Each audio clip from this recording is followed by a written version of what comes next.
Olá, muito bom dia. Muito obrigado mais uma vez pela sua companhia. Está começando mais um programa Agronegócio e eu desejo a você um dia muito abençoado e feliz. E no programa de hoje, nós vamos falar de uma medida do governo federal sobre importação de leite. Vamos falar do futuro das condições climáticas para a região central do Brasil e você vai ver uma conversa que eu tive com um empresário do setor de máquinas e implementos agrícolas e nós falamos sobre o setor do agronegócio. Eu vou conversar também com Carolina Chaveiro da Silva, nutricionista, especialista em nutrição, e vamos falar do câncer de mama e alimentação. O programa Agronegócio já está no ar.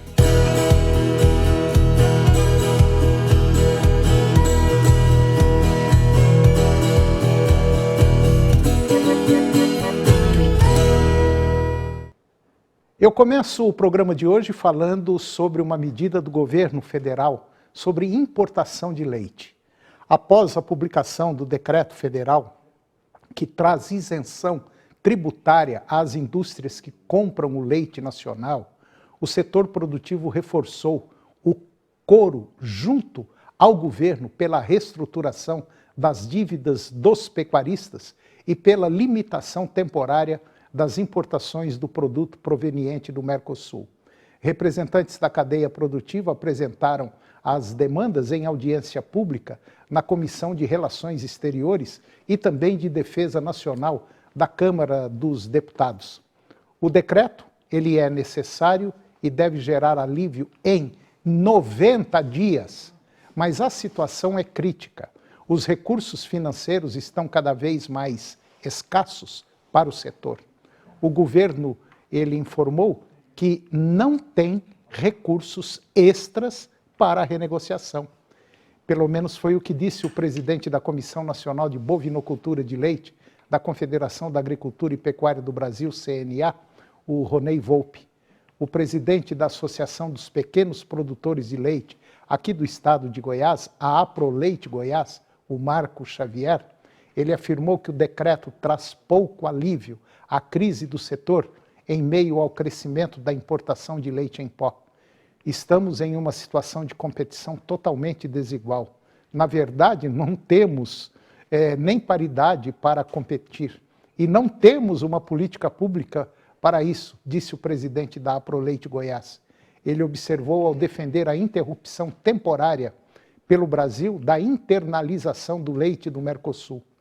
A Cooperativa Central dos Produtores Rurais, a CCPR, de Minas Gerais, que é a maior captadora de leite do país, pediu ao governo federal pela interrupção, em curtíssimo prazo, o período da entrada de leite do Mercosul aqui no Brasil. E agora vamos falar do futuro das condições climáticas para a região central do Brasil. Nos últimos dias, uma intensa massa de ar quente tem dominado a região central do Brasil, causando impactos significativos nos campos agrícolas. No entanto, as projeções meteorológicas indicam uma reviravolta iminente no cenário climático. O Gabriel Rodrigues, do AgroLink, ele é meteorologista, e ele apontou que, desde a última quarta-feira, nós estamos prevendo aí um aumento nas condições de chuva, e isso se deve à formação de um corredor de umidade que deve se estabelecer sobre o Brasil central. Embora a perspectiva de chuvas seja positiva, é importante ressaltar que os volumes de precipitação ainda apresentam uma notável irregularidade, variando em média de 50 a 70 milímetros. Essa variação representa uma preocupação adicional para os agricultores, uma vez que, apesar do aumento nas chuvas, a falta de uniformidade pode dificultar a recuperação dos níveis de umidade no solo. O calor intenso que tem marcado as últimas semanas deve começar a ceder. No entanto, as temperaturas continuam a ser preocupantes, oscilando entre 35 e 37 graus. Essas variações climáticas impactam diretamente a umidade do solo, uma vez que as altas temperaturas favorecem a evapotranspiração e também a evaporação da água, fatores que prejudicam a capacidade do solo em reter água. Agricultores estão atentos às mudanças nas condições climáticas e à necessidade de gerenciar adequadamente o suprimento de água para suas culturas à medida que a temporada agrícola avança. E agora eu vou conversar com Carolina Chaveiro da Silva. Carolina é nutricionista, especialista em nutrição clínica, esportiva e também funcional. E nós vamos falar de um tema muito importante, um tema que requer atenção por parte de todas as mulheres, principalmente para a mulher do campo, para a mulher que mora em propriedades rurais, deve ter aí alguma atenção especial em relação a esse tema que nós vamos falar, que é o câncer de mama e a alimentação. Carolina Chaveiro da Silva, muito bom dia, muito obrigado pela sua presença, é um prazer tê-la aqui novamente para falar de um tema muito recorrente, muito importante e factual. Tudo bem? Bom dia, Antônio, bom dia a todos, obrigada pelo convite. Realmente a gente tem que ter, principalmente nós mulheres, temos que ter uma atenção maior, ter realmente o autocuidado, a autopercepção em relação ao que vai acontecendo realmente ao nosso corpo, né? Principalmente no mês de outubro, formado no mês de outubro essa campanha sobre conscientização ao câncer de mama. Por isso que eu gostei de trazer esse tema aqui relacionando a alimentação e o câncer de mama, justamente porque esse mês de outubro a gente tem essa conscientização ao câncer de mama. E as mulheres do campo, Antônio, igual o senhor comentou, né, tem que ter realmente essa atenção um pouquinho mais redobrada, porque o sobrepeso, a obesidade está totalmente interligada com a possibilidade de surgir este câncer de mama. Então, quando a gente tá com peso um pouquinho em excesso, tem uma alimentação muito rica em carboidrato, que normalmente no meio rural tem a questão do aumento do consumo de carboidrato, como arroz, farinha, mandioca, fubá, e uma diminuição da quantidade pão de queijo. Isso, pão de queijo, pão, às vezes o bolo, né? Então, assim, às vezes termina o café da manhã, já está pensando no almoço e assim sucessivamente ao longo do dia. Então, esses alimentos com uma alteração hormonal, porque o sobrepeso e a obesidade faz com que tenha essa alteração hormonal feminina, tem uma maior probabilidade de desenvolver o câncer de mama. Mas lembrando que é bom tomar uma atenção ao que eu estou dizendo, porque nem sempre a mulher que tem o sobrepeso e a obesidade tem o câncer de mama. Então é importante essas pessoas fazerem realmente o autoexame, que é passando a mão pelo seio, verificando se tem algum nódulo. Se tiver algum nódulo, é importante procurar realmente o médico. E não tem muita saída não, sabe? A Carolina aqui estava falando sobre na roça geralmente a gente come muito pão de queijo, é muito bolo, bate um bolo hoje, depois da manhã bate outro bolo, um bolo diferente, e faz aquele pão caseiro, e muita massa, muito arroz e muita gordura. Então as coisas começam a complicar, e nós estamos no mês que é voltado para o câncer de mama. Então toda atenção ela é válida.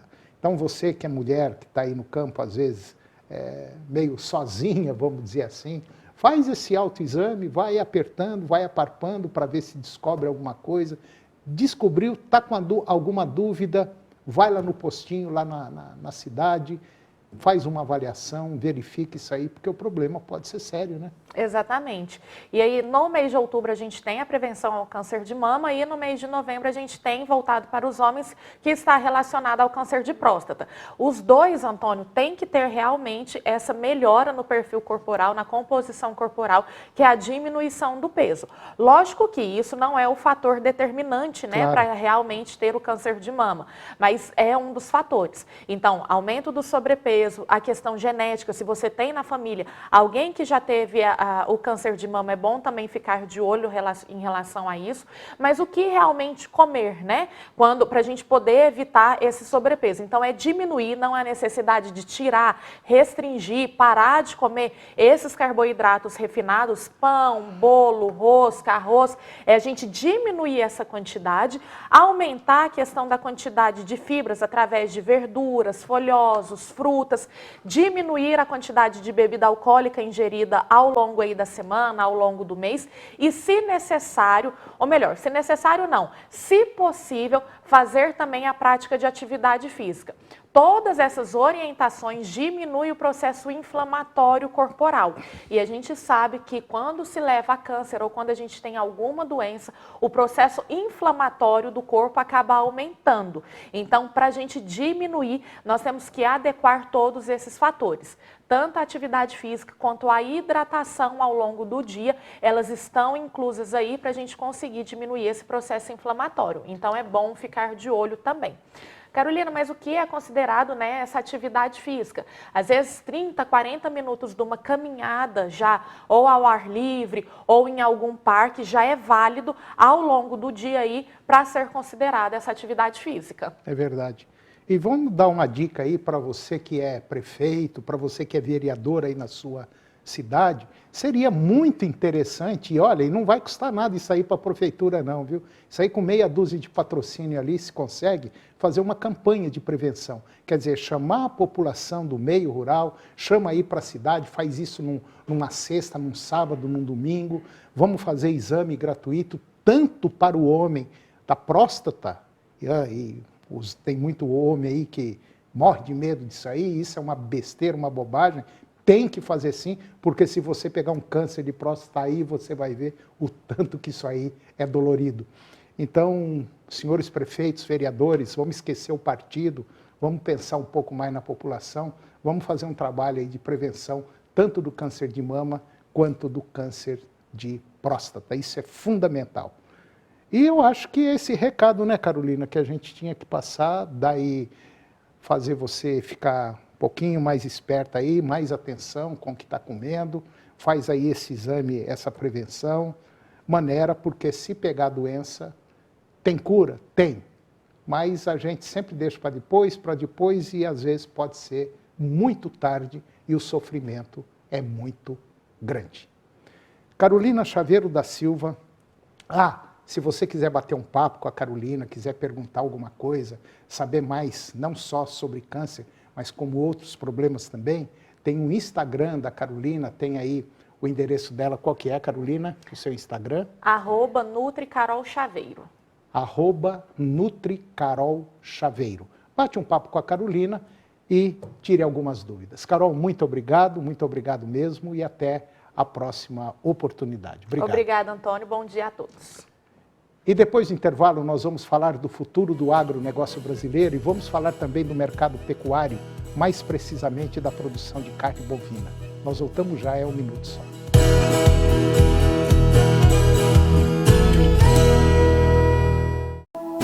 Canal TV Agro. Apoio Planalto Máquinas Agrícolas Revendedor Valtra.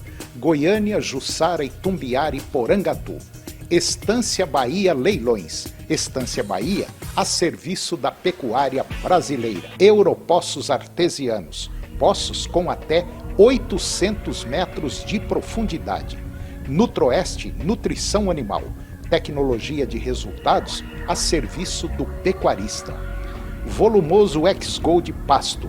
Pastagens com raízes profundas. Canal TV Agro, o canal do agronegócio.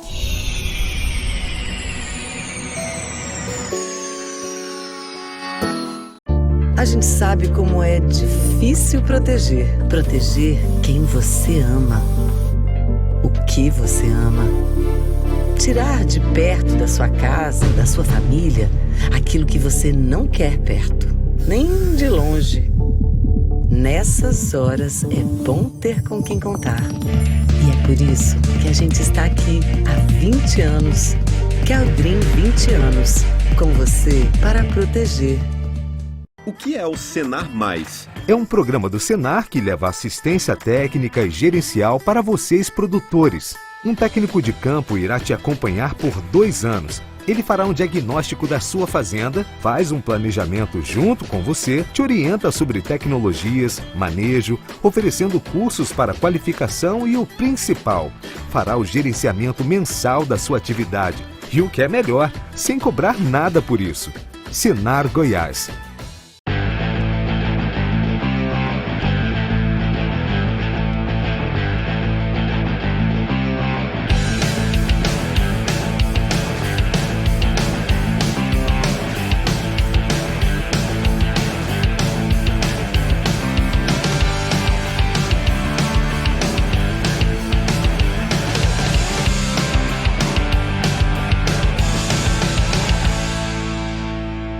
Corrida TV Serra Dourada. Oferecimento Mega Moda e Mega Moda Parque. Moda no atacado é aqui. Todo dia é dia de feira e de comprar barato com a novomundo.com. Unimed Goiânia, 45 anos. Apoio Assembleia Legislativa do Estado de Goiás. Gestão servindo a população. Agronegócio, oferecimento Moinho Fino, a delícia que é o nosso café de todos os dias. Puríssimo, Senar Goiás, a maior escola da terra. Keldrim, 20 anos protegendo sua família.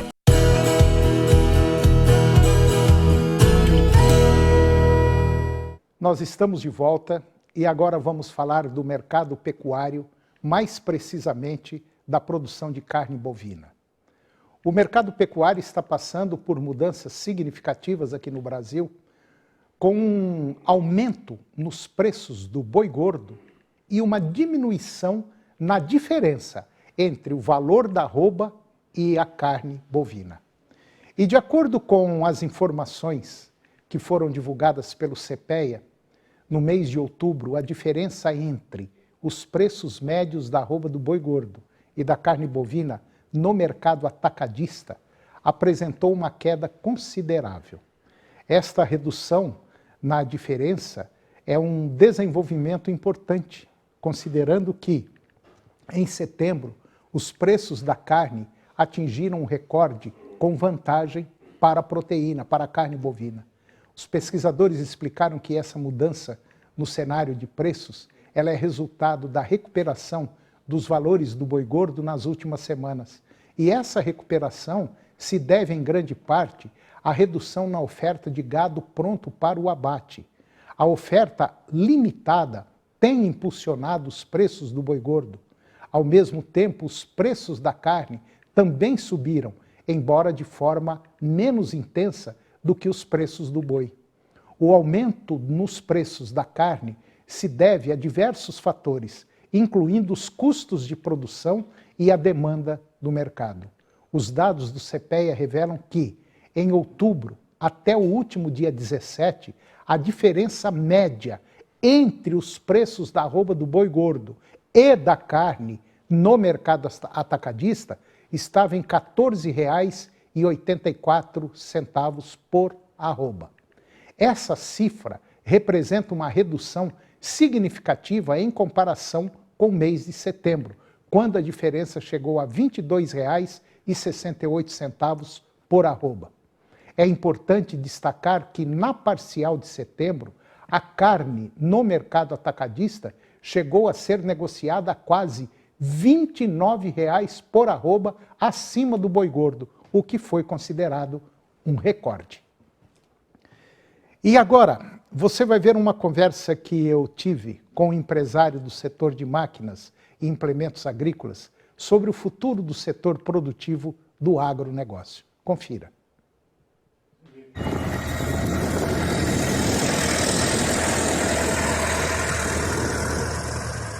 O mercado de máquinas e implementos agrícolas nesse ano de 2023 sofreu, assim, pelo menos até o momento, uma queda em relação ao ano passado, ao ano de 2021, por exemplo. Esse ano de 2023 foi um ano atípico, culminou com questões de altas produções, altas produtividades, o mercado global muito abastecido, e nós tivemos também uma mudança política, uma mudança econômica, que acabou interferindo nesse mercado, fazendo com que esse ano de 2023, vamos dizer assim, a comercialização de máquinas e implementos agrícolas sofreu uma queda. Mas para a próxima safra, 2023-2024, parece que o mercado, meio em dúvida ainda, mas parece que o mercado vai ser, vamos dizer assim, promissor. Pelo menos quando a gente conversa com o produtor rural, com o agricultor principalmente, que nós já estamos agora, já muita gente plantando, nós estamos no início da safra, parece que nós teremos sim uma situação um pouco melhor do que foi nesse ano.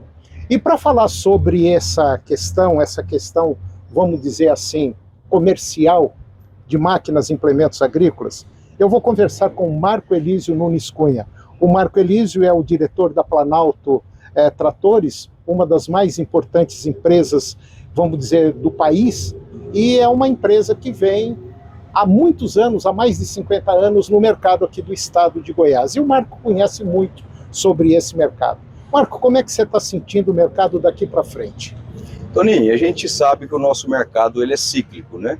Então a gente tem aí os momentos de alta e os momentos que são de baixa, vamos dizer assim. E nós tivemos uma referência onde a gente pega 21 e 22, que foi no período de pandemia, que realmente vai ficar marcado para a história, com relação à produtividade, com relação à demanda mundial muito grande, por isso aí a valorização das commodities. Então a gente tem uma referência que foi fora do normal, onde a indústria estava desacelerada em produção e o mercado estava muito aquecido. Então era a lei da oferta e da procura. Então tinha menos oferta do que procura. E por isso aí a gente realmente teve um mercado excepcional. Pensando em 2023, quando a gente traz para o atual momento, nós estamos falando aí da indústria aí por volta de 10% de redução, segundo as fontes aí da Anfávia, da BIMAC, que a gente pode considerar que ainda é um número positivo, perto do cenário que a gente vive, onde o mercado, nós temos teve uma desvalorização das commodities, né?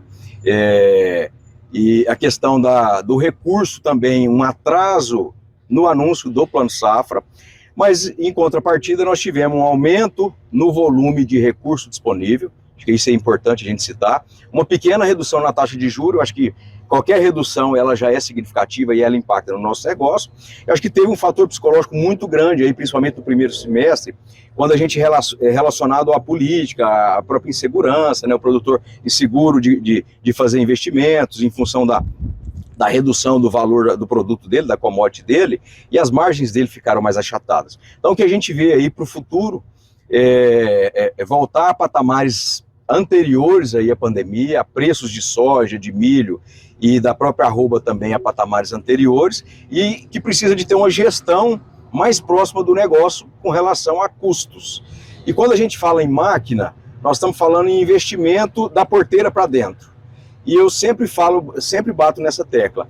Da porteira para dentro, nós temos que cada vez mais dominar aquilo que é o nosso negócio. Então nós temos que trazer tecnologia, nós temos que trazer investimento em mecanização, nós temos que trazer aumento de produtividade, porque o mercado a gente está vivendo aí agora, o mercado a gente realmente não tem o domínio disso. Ele tem várias variáveis que interferem com relação aí ao preço do nosso produto. Então a gente tem que fazer muito bem essa gestão, e eu acredito que para o próximo ano teremos aí uma safra boa de soja, né, com patamares um pouco maior do que se vendeu na safra passada, de preço, né, e os custos mais baixos, porque você pega insumo, caiu bastante, principalmente fertilizante, teve uma queda grande, os defensivos de um modo geral também teve essa queda. Então a gente vai equalizar, nós não vamos ter aqueles patamares de 170, 180, como a gente acostumou lá atrás em 2022, mas vamos voltar dentro de uma normalidade, vender naqueles preços que a gente estava acostumado lá atrás e fazer uma gestão para a gente ter uma margem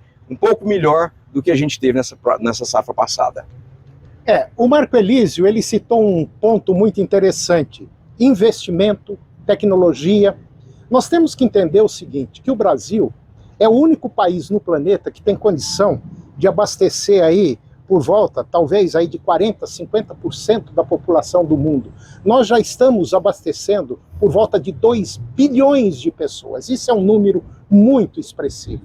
E nós temos que colocar na cabeça o seguinte: a gente fica sem roupa, fica sem carro, fica sem um monte de coisa, mas sem água e sem comida não fica. E o Brasil tem todas essas características para produzir e produzir muito.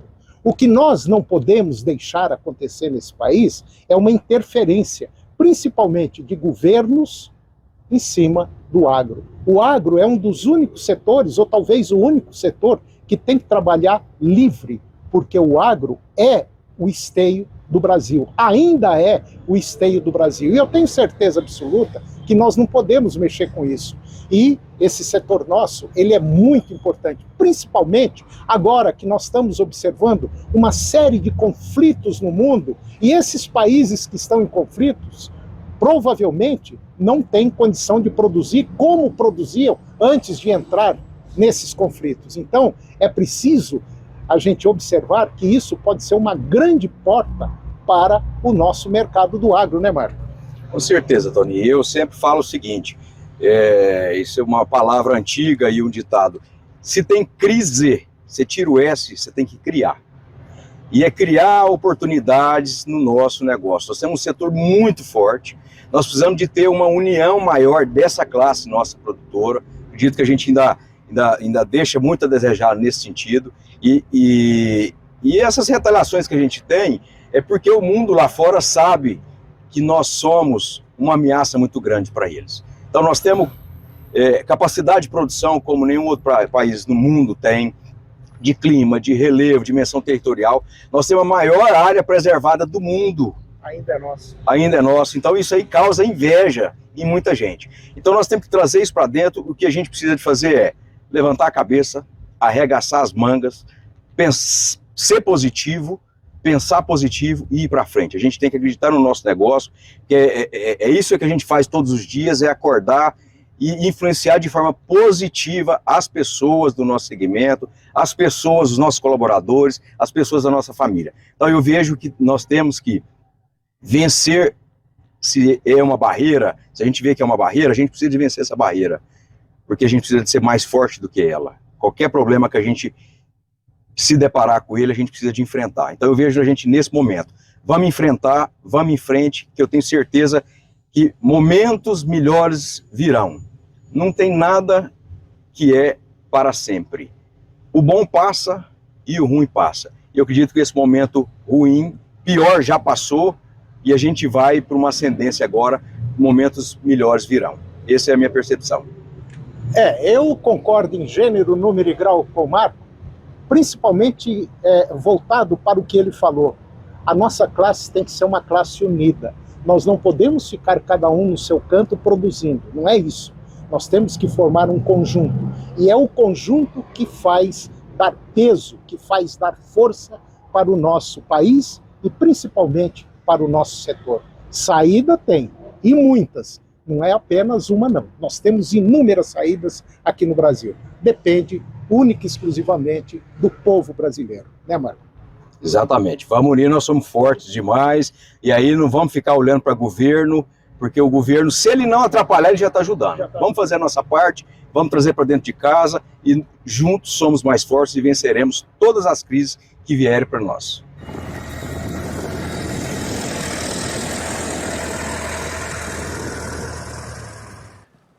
E o programa de hoje chegou ao fim. Eu termino o nosso programa com a seguinte frase: nas grandes batalhas da vida, o primeiro passo para a vitória é o desejo de vencer. Muito obrigado pela sua companhia, que Deus nos abençoe e até o próximo programa. TV Serra Dourada SBT Goiânia.